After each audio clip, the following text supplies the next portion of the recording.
Kâvat şunyan dertlerimiz köpülüp, yüreğimiz kısıp, hiç dünyası mangalyasda. Ene şoňa wagt bir dostumuza derdimizi aýtsak, birazjyk ýeňlän ýalap bolýas. Ýöne şunu bilmeýäs.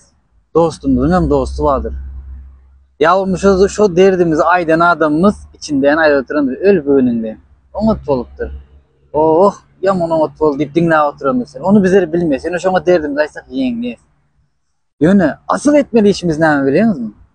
Şoň ýalak dertler üstümizden basanda täretçigimizi alyp jaýnamazymyzy ýere sermeli, kıbla tarapy garap 2 rekat namazymyzy okandan soň iste elimizi açalyň, iste elimizi edep bilen diýizimiň üstüne goýalyň. Ondan soň Allah'a näçe derdin var bolsa aňlatýan. Hiç kim aýtmaz Allah.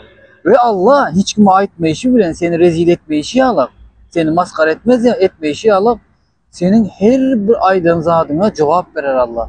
Yani dualaryny kabul eder, göwnüňi giňişleder, sana dogry ýoly hidaýet eder. Ansar, ýöne gidip sen Allah'ı däl de kuluny terjih etsen, boljak sady ortada.